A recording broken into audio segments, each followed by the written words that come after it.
მას შემდეგ, რაც ამერიკის სახაზინო დეპარტამენტმა რუსული ნავთობ გიგანტები როსნეფტი და ლუკოილი, ასევე მათი შვილობილი ათობით კომპანია დაასანქცირა საერთაშორისო სანავთობო ბირჟებზე ფასების მერყეობა შეინიშნება. ბრენტის ტიპის ბარელი ნავთობის ფასი შედარებით გაზრდილია, თუმცა ნავთობის გლობალური ღირებულების ზრდა ჯერ არ ასახულა ადგილობრივ ბაზარზე. რა ღირს დღეისთვის ერთი ბარელი ნავთობი და რა ტენდენცია იკვეთება საწვავის ქართულ ბაზარზე? მარი მელიქიშვილი გვერდება პირდაპირ ეთერში თემის დეტალებით.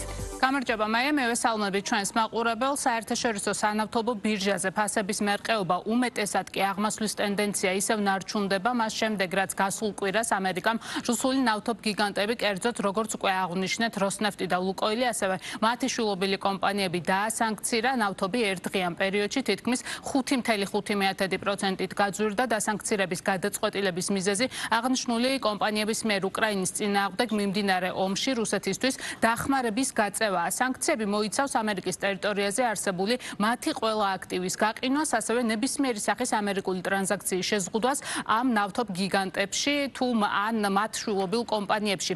აღსანიშნავია, რომ პრეზიდენტ ტრამპს მეორე საპრეზიდენტო ვადის განმავლობაში რუსეთისთვის სანქციები აქამდე არ დაუწესებია. უნდა ითქვას ისიც, რომ ამ სანქციების გამოცხადების მომენტიდან ნავთობზე გაზრდილი ფასი ფაქტობრივად ამ დრომდე ნარჩუნდება და დღეისათვის ერთი ბარელი ბრენტის ტიპის ნავთობი $65 ივაჭრება, თუმცა მანამდე, კერძოდ დაახლოებით 2 კვირის წინ ნავთობის ღირებულება შემცირებული იყო და მეტიც მსხვილი საინვესტიციო ბანკები ელოდებოდნენ, რომ წლის ბოლომდე ბრენტის ტიპის ნავთობის ფასი $60-საც კი ჩამოსცდებოდა. ცხადია, ამერიკის მიერ გამოცხადებული სანქციების შემდეგ ეს პროგნოზი გადაიხედა და ანალიტიკოსების მოლოდინით 2025 წლის ბოლოსთვის და 2026 წლის დასაწყისში ნავთობის ღირებულება $60-დან $70 დიაპაზონში იქნება. თუმცა დარგის ექსპერტები არ გამორიცხავენ, რომ ნავთობის ფასი წინა პროგნოზით გათვალისწინებულ მაჩვენებლებზეც ჩამოვიდეს, ვინაიდან როგორც ისინი ამბობენ, მსოფლიოში ნავთობის მიწოდება გაზრდილია, რადგან OPEC+-ის ქვეყნებმა წარმოება გაზარდეს. რაც შეეხება გასული კვარტლის მონაცემებს, 2025 წლის მესამე კვარტალში ნავთობის ღირებულება თითქმის 1%-ით იყო შემცირებული, რაც როგორც უკვე გითხარით, მიწოდების ზრდასა და მოთხოვნის შესუსტებას უკავშირდებოდა. მესამე კვარტალში ნავთობის ფასი ასე თუ ისე ვიწრო ჭრილში მერყეობდა და ეს ძირითადად განპირობებული იყო მოთხოვნისა და მიწოდების ასე თუ ისე ბალანსით. პირველ რიგში მნიშვნელოვანი არის, რომ ზაფხულის თვეებში მოგზაურობის სეზონთან ერთად ნავთობპროდუქტებზე, მათ შორის ბენზინზე, დიზელზე და ასე შემდეგ მოთხოვნა გაიზარდა. თუმცა მეორეს მხრივ იცით, რომ უკვე ბოლო თვეებია OPEC+-ი აგრძელებს წარმოების ზრდას და აქ მნიშვნელოვანი ფაქტი ის არის, რომ ჯგუფის ბევრმა წევრმა ქვეყანამ გაზრდილი კვოტების დაკმაყოფილება სრულად მარტივად ვერ შეძლო. შესაბამისად, ფიზიკური მიწოდება მოსალოდნელზე, ანუ დაანონსებულზე ნაკლები აღმოჩნდა და ერთის მხრივ იმ გაზრდილმა მოთხოვნამ, მეორე მხრივ კი ამ ნაკლებად გაზრდილმა მიწოდებამ ფასები ოდნავ გააძვირა კიდევ ერთხელ ზაფხულის თვეების განმავლობაში. თუმცა უკვე კვარტლის ბოლოს, როცა ეს მოგზაურობის სეზონი ნელ-ნელა დასრულდა, დამატებით OPEC-ი კვლავ აგრძელებს წარმოების ზრდას, შედარებით უფრო პესიმისტური პროგნოზები წამოვიდა ბაზარზე, რაც გულისხმობს ფასის კლების მიმართ მოლოდინს. ეს ამის ძირითადი განმაპირობებელი ფაქტორი ის არის, რომ ერთის მხრივ მოხმარების მნიშვნელოვანი ზრდა ამ ეტაპზე მოსალოდნელი არ არის, მეორეს მხრივ კი, როგორც უკვე აღვნიშნა, OPEC-ი თითქმის ყოველ შეხვედრაზე ფაქტობრივად აგრძელებს წარმოების ზრდას.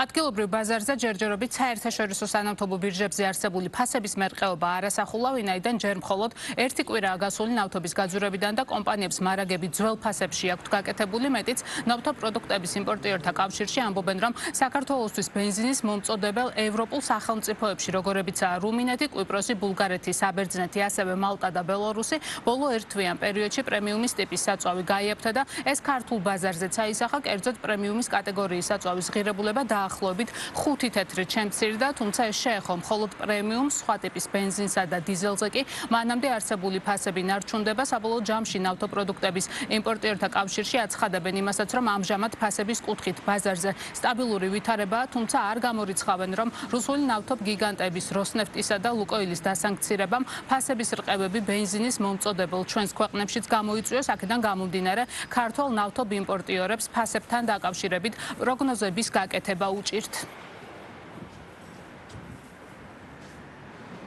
პრემიუმის საწვავზე რა თქმა უნდა, კლების ფაქტორები შეინიშნებოდა ევროპაში და ასევე აისახა ეს, ესე ვთქვათ, ჩვენ შიგა ბაზარზე. პრემიუმის ტიპის საწვავს.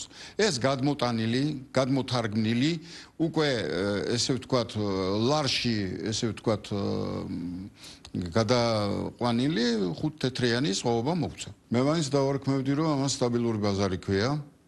იმიტომ რომ სტაბილურია, ესე ვთქვათ, მოწოდების ფასები, სტაბილურია ლარისა და დოლარის ურთიერთობა ერთმანეთთან და მიხარია ის, რომ ამას მაინც სრული პასუხისგებლობით ვიტყოდი, რომ მაინც სტაბილური ბაზარი ქვია. ზამთარი იმისია, რომ ზამთარში ეს გადასვლითი პერიოდი ყოველთვის არის, არა მარტო ჩვენთან, ევროპაშიც არის გარკვეული რყევები, მაგრამ რამდენი იქნება ეს რყევები, როგორი იქნება სავალუტო ბაზრები, როგორი იქნება, ესე ვთქვათ, პოლიტიკური ვითარება, ამის დამიხედვით განსავსხრავთ.